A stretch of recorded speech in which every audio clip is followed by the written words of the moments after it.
So I want to welcome everybody on here today. We believe in starting on time, ending on time. We think your time is very valuable. And so today what we're going to be talking about is mindset. So you're going to have all different levels of real estate agents on here.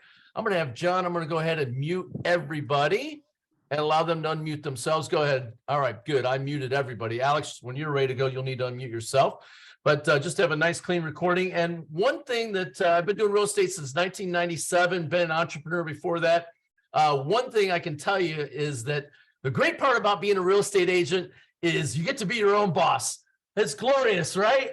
But the worst part about being a real estate agent is you get to be your own boss. That can be a problem, very problematic, right? So you've got to have the right mindset. Entrepreneurs, we think differently. In fact, when everybody else is going one way, we swim the opposite way typically, right? So we're going upstream a lot of times. And so today we're going to have a great talk. I'm going to be introducing you to Alex Montagano. Give me a thumbs up, Alex, if I said that right. Montagano. There, Montagano. All right, got it. It's my Italian. I haven't brushed up on it on there. I got to get that fixed. That's okay. On that. But Alex, he's the team lead of Lockstep Realty. He's been doing real estate since 2012, so we can all give him a fist bump. He is a survivor. I always say you haven't really been in real estate if you got started sometime after like 2014. You haven't really had a chance to experience a real estate market, and we're having that happen right now. So mindset's going to be more important than that. Look, they did 178 transactions, 65 million in sales out of the Indianapolis market. He's somebody you're going to want to listen to, and today he's going to be talking about a mindset training that was taught to him by a guy, Trevor Moad, who actually was the mindset trainer for Russell Wilson. Now, why is that important? Because Russell Wilson, for those of you who don't know who that is, he is a phenom NFL quarterback. I think he might be the highest paid NFL quarterback, or he's definitely in the top 5. And people that are very high performers, all of them have mindset coaches. They understand this, that talent can only take you so far. You've got to have your mindset right. And so Alex is going to take us through the training. The guy that actually trained Russell Wilson, we're going to get to hear that stuff today. And so I'm going to take it away with Alex. One thing I'm going to point out, real quick housekeeping. Alex is going to say some stuff that's going to blow your mind. Go ahead and type the questions that you have, just so we have a nice, clean recording of this thing. By the way, you all get a copy of this. Whoever invited you on here will give you a copy of this. Type your questions in the chat box. And from there, we'll get those to Alex. If it's something we'll save to the end, we'll save to the end. If it's something that's pertinent right then at that point, I'll stop Alex and we'll go from there. But Alex Montagano, which I said right that time, take it away, brother. Awesome. Thanks so much, Jim. I appreciate it. Guys, like Jim said, I've sold real estate since 2012, and I've ridden the roller coaster of some of the best, most successful days of my life. I remember back to when I had a day where I rented a closing room. They catered me breakfast and lunch, and I sat in the closing room for 6 hours. I had 7 closings. I made high 5-figure, almost 6-figure income in one day, and rode the wave of like the greatest real estate day of my life. And then I've also sat back and I can vividly remember in March of 2020, I lost 3 listings, 2 buyers, and over $30,000 of commissions in a matter of hours when they started releasing a lot of information about the coronavirus. So I've ridden the waves and the roller coasters of what our business and our industry essentially will do to us. And so one thing I found a ton of success in was I was a college athlete. And what I learned when I played sports was that a lot of times it's not about what happens to you, but it's how you respond to those things that are happening to you. And I'm a fiery Italian guy. So a lot of my life, it was reactionary, it was passion, it was fire, it was, I'm going to show you how it's done type deal. And that's how I was raised. But what I noticed a lot of is that when you think of the idea of positive thinking, it can place you separated from reality, right? So if everybody sits here and says, hey, interest rates have gone from 3 to 7%, and your mentor tells you to think positive, well, the reality is there's not a lot of positive in the idea that interest rates have, added 4% over the last, call it 12 months to our industry. And so what we like to talk about and what we like to do is, instead of looking at, hey, let's think positive, traditionally what people will say is you just don't want to be negative. You want to get away from the idea of thinking negative, right? Negative thoughts, head trash is what people call it. But before you focus on the right or the wrong or the right things to have the right mindset, you need to be somebody that can take attention away from the wrong things. So while we're not trying to say that having a positive attitude is poor or having a negative attitude is bad, what we look at is how do we approach this down the middle? And I think one thing we could all agree is that life is often best lived closer to the center line, teetering both ways. Living life in the gray is much clearer than a black and white definitive direction that you're trying to go, right? So how many of us, and guys, feel free to be interactive. I'll pause throughout this and I'll ask you guys to jump in and provide some questions or, hey, I had this scenario come up. How would you handle it? Feel free to jump in and provide those throughout the course of this. But how many of you guys have or are currently riding that roller coaster?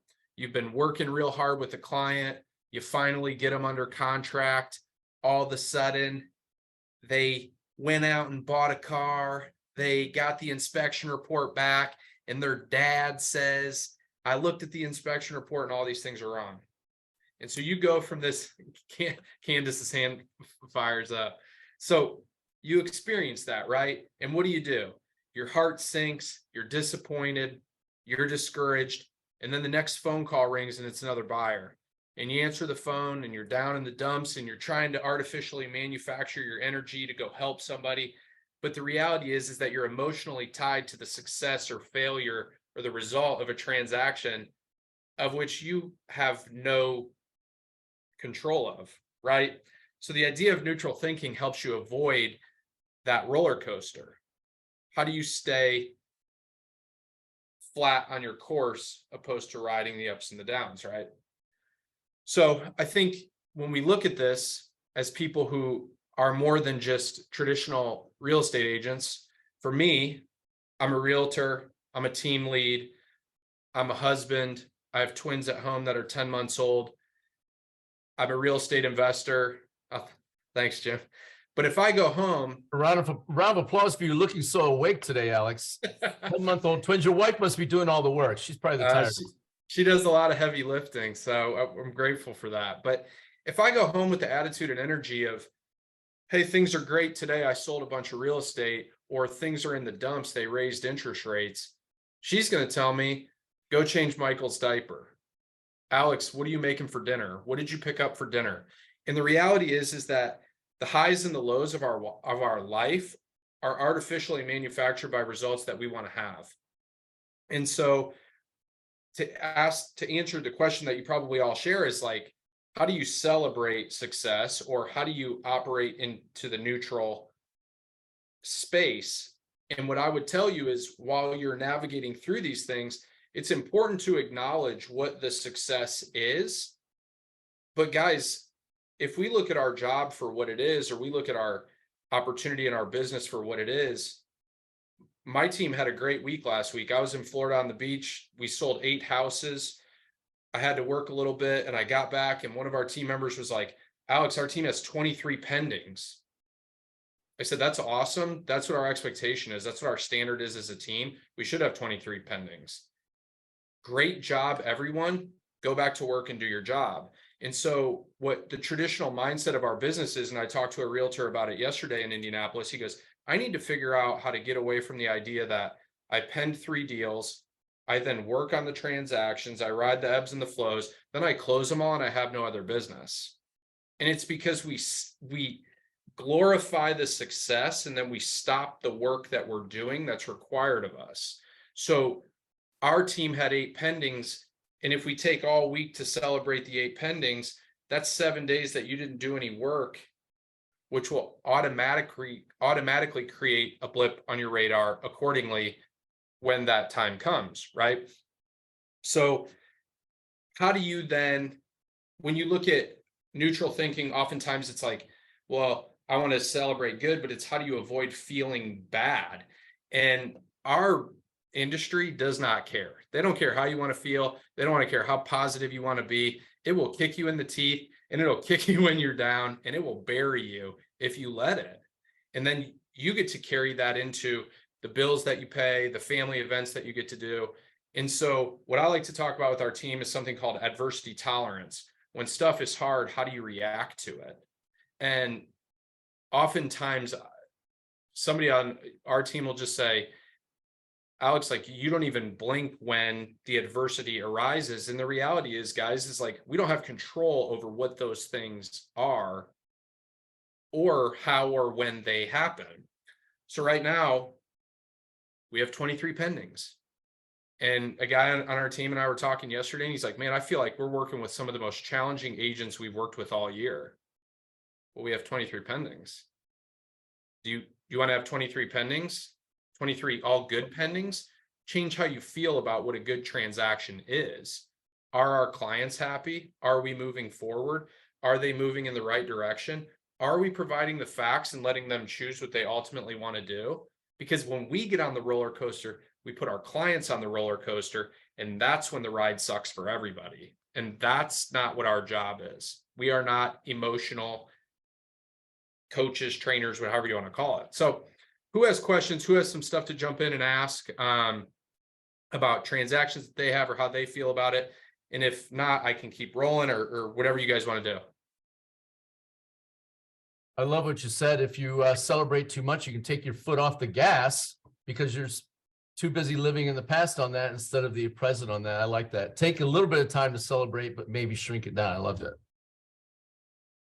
Well, living in the present too, Jim, like, how often is it? And it's not that you can't do you can't celebrate or you can't post or you can't feel good about it. That's not what this is at all. But it's, guys, I wrote down, there's all the reasons that we're realtors, right? I do it because I love what I do. I love working with people. I love the people that are on my team that I get to coach and train and work with every day. I believe that I can help our team create better lifestyles than what the industry allows and it teaches and trains people to do. So that's why I do this. I also do it because it creates incredible opportunity for my family. So, and financially, it's allowed us, my wife and I, to do things that I never dreamed of being able to do. So that's why I do real estate. So when I go sell houses or do the job or penned business, I look at this and say, that's what my job is. My job is to go sell houses. We sold 178 transactions last year, but our job was to sell 200 and we fell short of the goal. But why do we fall short of the goal? Then we analyze what it is. We take the data, we understand the facts, and we improve our business for the next year. And some people say, well, Alex, that's insensitive. It's okay to celebrate, or it's okay. Wow, you sold so much business. Yes, we did. Congratulations to our team. We're going to go on a team trip. We're going to celebrate. We're going to have a banger of a weekend, but it's time to get back to work. And if you look at this from the standpoint of, we need to sell as a team 200 houses this year. Well, the market doesn't care that we need to sell 200 houses. Our clients don't care that we need to sell 200 houses. But as our team, if we get up every day and we put our pants on like everybody else does, and we go to work like everybody else does, and we approach the business from the idea of, we need to get to 200 transactions this year because that's what our job is. You care about deal 1 like you care about deal 57, like you care about deal 82, 99 to all the way up to 200. It keeps you off the unstable roller coaster that we often choose to ride. Who has Candace, you have a question? Oh, no, I was just going to say, I love everything you're saying.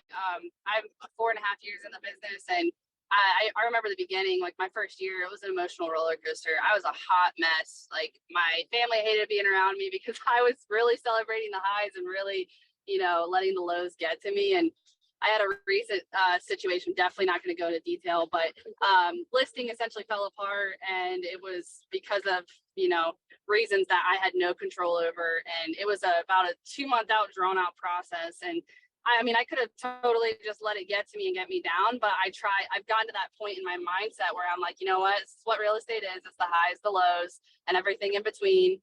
I'm just going to try to keep myself kind of in the middle ground, right? And just, I'm not the happiest about it, but I'm not going to let it get me down. Sure enough, like, I'm on my way to a house, another house to put a sign in the yard. I got a listing referral like 2 days after that deal fell apart. So it's just like, I probably wouldn't have been able to appreciate this as much as I, could have if I would have let myself be like so beat down from that previous one. So that was just like a recent experience that I had that kind of goes. I'll extend your story because I feel it. I went on a listing appointment in November. Somebody I've sold a house before, great rapport, great relationship. We said, hey, Alex, we'll follow up with you in March. I go to the appointment in March. In the market that they wanted to sell in, the comps are ever evolving. It's ever changing. It's Mach 10 speed, 1,000 miles an hour. We went into the listing appointment. He didn't like the number I told him.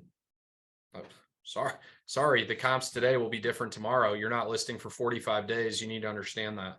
I get a call 30 days later. Alex, we're going to list with somebody else. I met with them yesterday or whatever, and they told me I can get more money. And I'm like, so I'm incredibly discouraged. I'm frustrated. My first thought is, Alex, what can you do to be better? How is this avoidable? And then when I'm doing that, I'm unpacking the entire relationship that I had with the client. Man, I've done this. I did that. I did this. I did that. Why?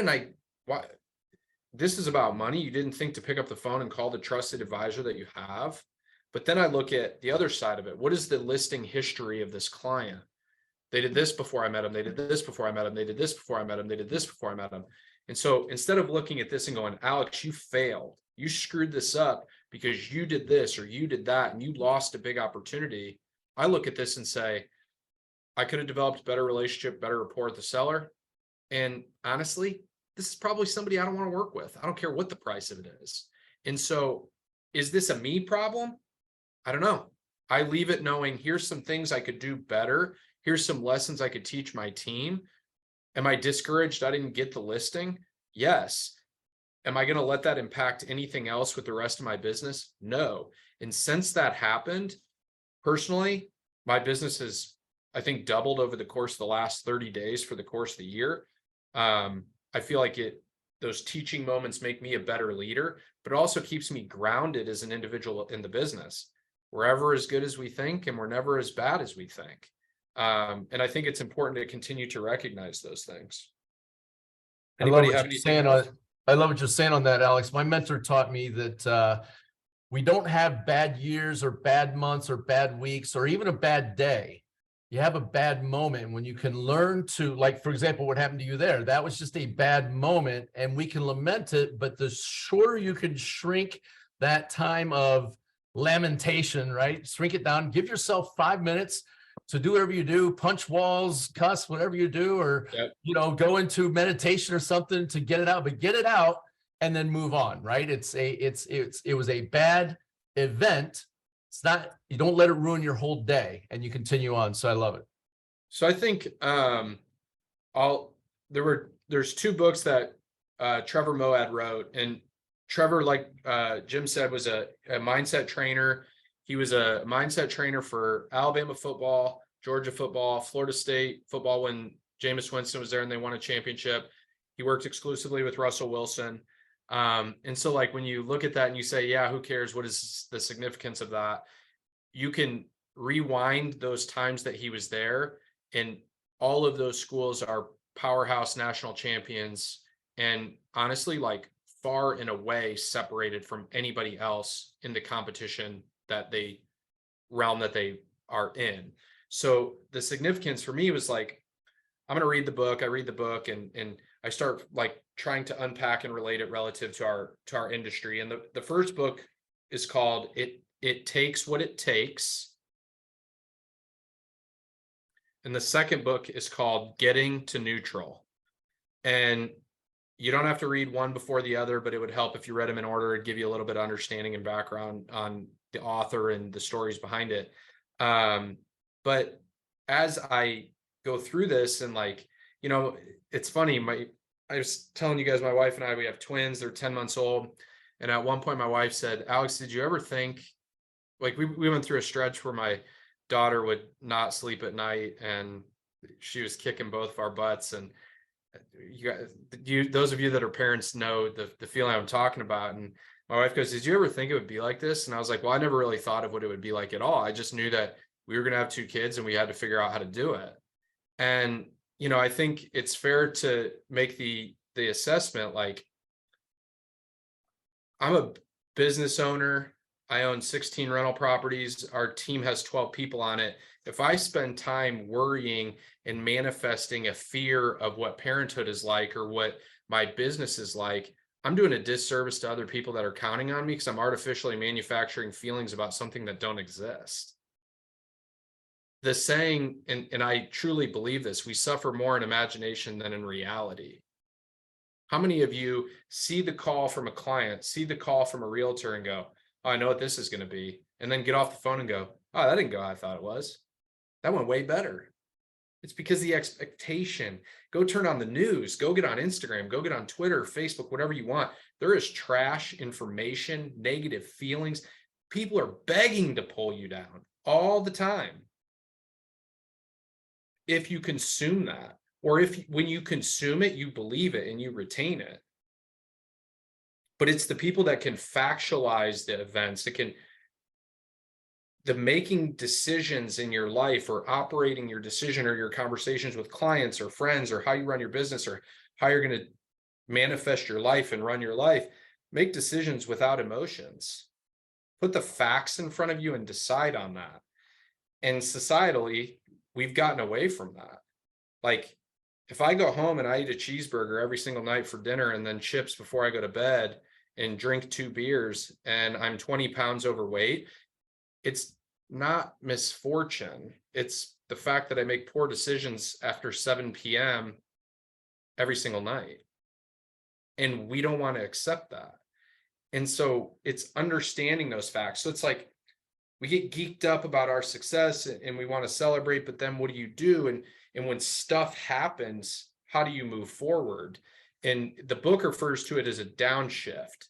How do you downshift from whatever turmoil or pain point that's happened? And it's just a factual focus. So identify the facts. When we look at our market right now, you look at this and say, interest rates are 6.5%. Yep, that they are 6.5%. Coincidentally enough, if you have people that are on the fence about moving, find people that have to move, need to move. Who needs to move?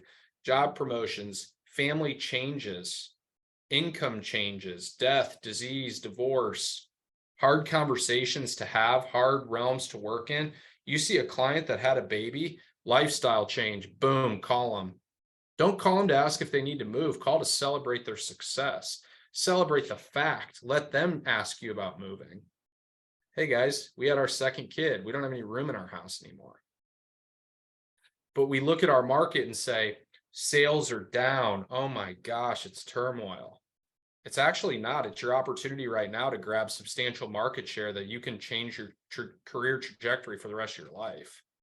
This time is going to weed out struggling poor realtors who aren't committed to the craft, who don't have the energy to withstand changes in the industry. We had in Indianapolis, they changed our BLC, our MLS system.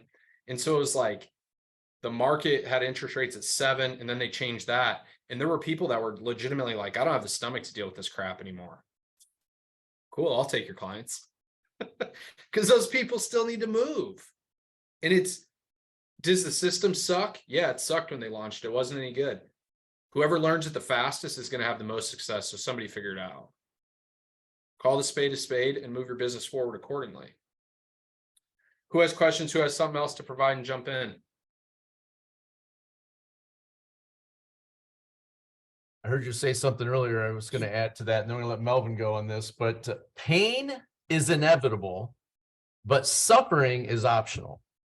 All of us will experience pain, but suffering is something optional. It's I saw put down here, Raymond Plummer put down here, the artificial manifestations. That's where suffering comes from. We create that inside ourselves. So that was great. But I saw Melvin. Melvin, go ahead.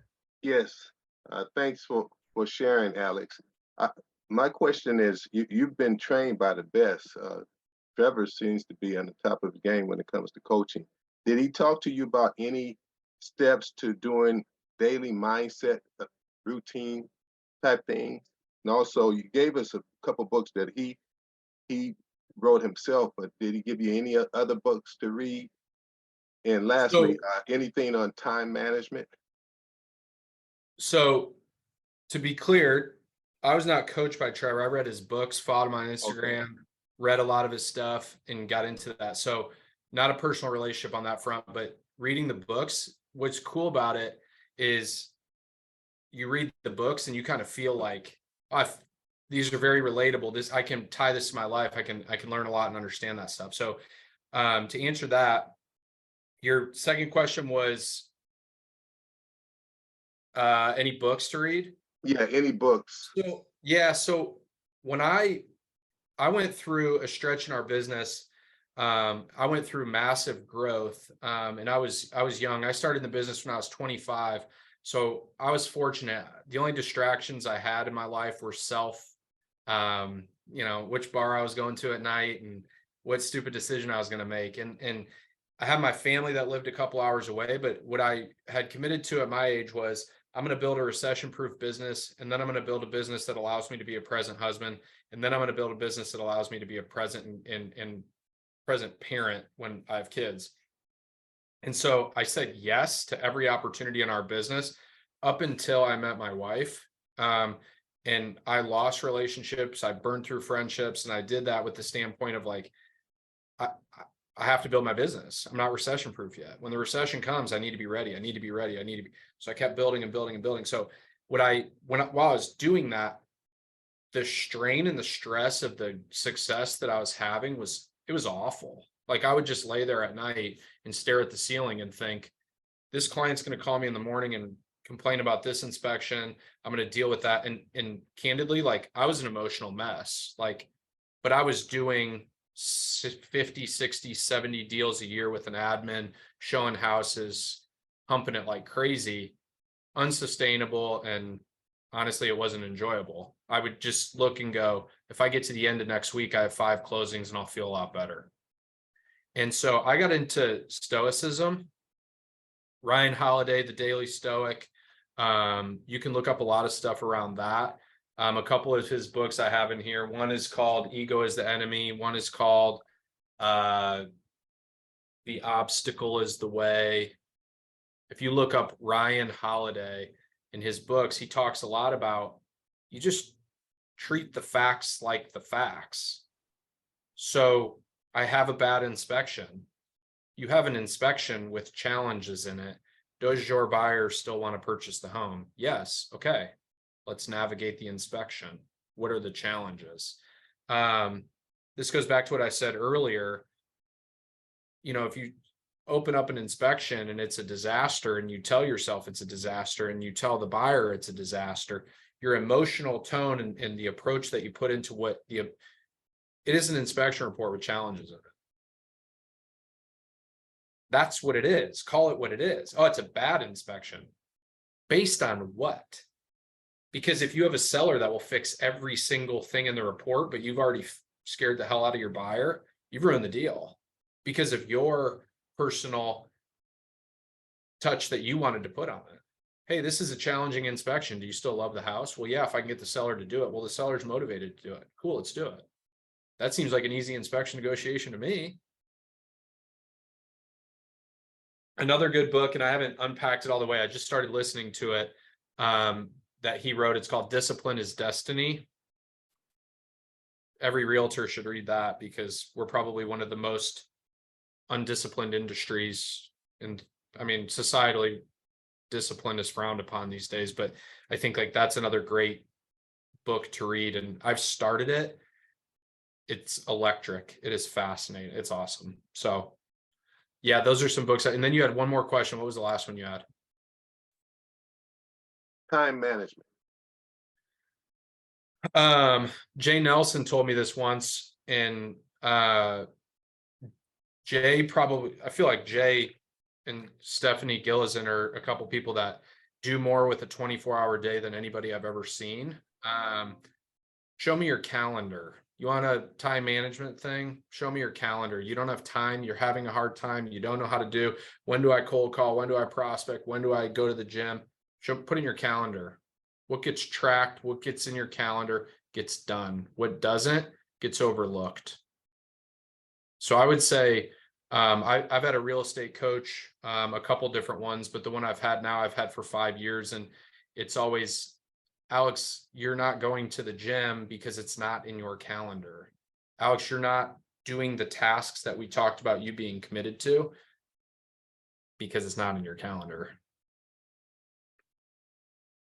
Alex, Who else has any questions? Time management, one of the best time management things I ever heard was stop scheduling things on the hour, schedule them on the 15 minutes.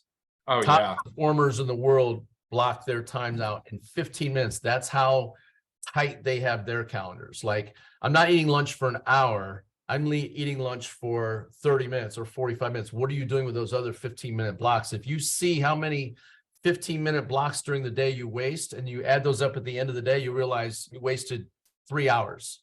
Well, we're so reactionary in our business, right? Like, and unfortunately, the industry's trained us now where it's like, oh, a house hit the market. How fast can you go look at it? And you have no self-control over anything. You just do what a buyer or a seller tells you. And if you don't have a choice and you're new and you're broke and you're starving, have been there, undoubtedly, I get it. Go and do that, because that is the most important thing on your calendar at that moment. But if you have a family, like for me, I have to get approval. I don't have to, but I choose to get approval from my wife if I want to do an evening appointment. So last night we lined up help with my wife to watch our kids while I went on a listing appointment. Is the listing appointment more than me being a dad? No, I spent time with my kids in the morning and I cut the appointment short so I could go home and put them to bed. So I take the priority of being a dad as number one and making it all work by saying, all right, guys, I could sit here and talk to you all night and have a beer with you, but I got to get home to be a dad. My kids are winding down. And it's that schedule and that control. And it's a true understanding of what your priorities of life are. Who else has anything? Raymond Plummer wants to know, what was the name of that last book? Discipline is Destiny. Was that it? I'll type in the chat. Discipline is Destiny. Yes.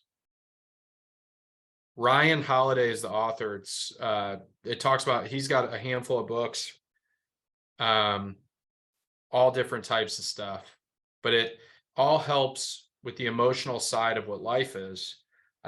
Being somebody that used to, push the needle forward with my artificially manufactured energy, I was a walk-on athlete. Like, I had to try harder. I had to show up more. I had to do more. I was a catcher on the baseball team. I had to catch every single bullpen till it was dark out. Like, what I realized, and I look back on my life, is like, I didn't enjoy what I was doing.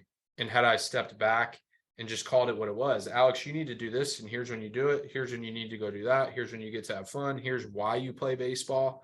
Play baseball because you love it and it makes you feel like a little kid. Like, you have a lot more fun and you enjoy more of what you do, opposed to, I've got bills, I got to do this, I got to go. Like, and you're just reacting to everything that comes your way. Who has anything else? Alex, what time of day do you work on your mindset, your personal growth? Do you have a set schedule? Do you have it time blocked in? What's your So like, what are you doing? my day-to-day is pretty traditional. Like, I get up when my kids get up. So when they're calling in the morning, I spend the mornings with them. We have help that comes to the house at 8 o'clock every single day. So I'm typically home with our kids until 8. So it really gives me like early morning perspective, right? Like, I'm going to go work and I'm going to go do all this because I love my kids and I love my wife. And that's why I want to do this. I want to create, I make the joke, but I want world domination in our industry, because that is something that you can share and pass down to your family. And I think if we're all working for that, and that's not about money, that's market share, you're helping, that's the creation of leverage, right? So I spend my mornings with my family. Then I traditionally come into the office and I'll look through like transactional stuff. I'll do some like conversations with team members on stuff like that. And then my afternoon, I try to work out and go to the gym 4 days a week. And that for me is like, when I can do that, that's my separation. So like, if I don't go to the gym, I may try to listen to an audiobook in the evening, or I may try to read a book during the day. But for me, my sanctuary is when I can go to the gym, because what I'm trying to do in the gym is harder than any real estate transaction. Outside of like family or my kids' health, there's nothing more challenging than going through like physical strenuous workouts, and trying to push your limits on that front. So those are things that I've learned is like, and when you get out of them, everything else is easier. I used to be a morning person at the gym, 6 a.m., 5:40, but when your kids wake up at 2 in the morning and they say, "Hey dad, you're not going to the gym today," you don't make it to the gym at 6 o'clock. So that's why I go in the afternoon now. Thanks, Alex. What are some of the signs or things you can identify that you may be doing to let you know you need to work on and build your mindset? For me, it was like accountability. So one thing I have written down here, and it's kind of the next point of conversation, is like, who holds you accountable to particular things? So, you know, do you have a coach? Do you have a mentor? Do you have a spouse? Do you have friends? Like, I used to get the question all the time, like,